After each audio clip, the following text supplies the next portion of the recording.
Over 5 months ago, I ditched my expensive Jumbo Max grips and instead switched them up for the budget-friendly Karma Velour grips. And I've now used them for over 26 rounds of outdoor golf, plus multiple rounds of golf here in the simulator, so I'm ready to give you my full review. Let's start with the positives. Number one, they are budget friendly. So you're not gonna break the bank buying these grips, or even just trying them out if you're curious. It's worth the risk because really there is no risk. They're so cheap. However, cheap only goes so far if the grip itself is no good. And in this case, that is not true.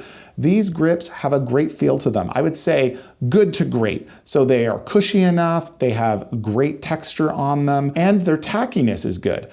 The strange thing about these grips that I found is over time, their tackiness seems to increase. So here we have my 4-iron. You're gonna see that I don't use this club nearly as often as, say, my pitching wedge. So this grip looks pretty new still, not a lot of wear marks. My pitching wedge, on the other hand, if you look at that, you're gonna see kind of an indent and a wear mark right there. So that wear mark appears, but the weird thing is, my pitching wedge grip feels more tackier than my 4-iron. So even though it kind of has that indent and it's got that wear mark, the tackiness and the feel is actually better. So I actually like it more. So it hasn't become more slippery over time, which is strange, but that's the way it's been. And finally, these grips are easy to install. Now, most grips are, but some tend to be a little trickier than others. These go on really, really easy. So even if you've never tried installing your own grips before, you have nothing to worry about. These grips go on quick and simple. So let's quickly talk about the negatives, and there's really only 2 of them that I can think of. And the first one I've already kind of mentioned,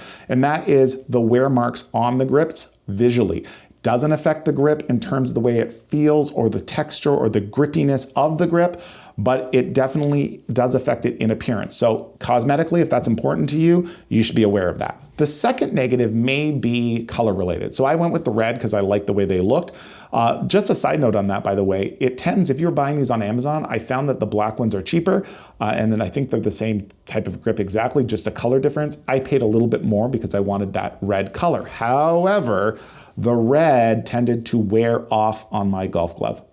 So if that's important to you, you want a nice, clean, fresh-looking golf glove, then maybe you want to avoid this. But the color never ran onto my hands or onto my clothes or anything like that, so not a real problem.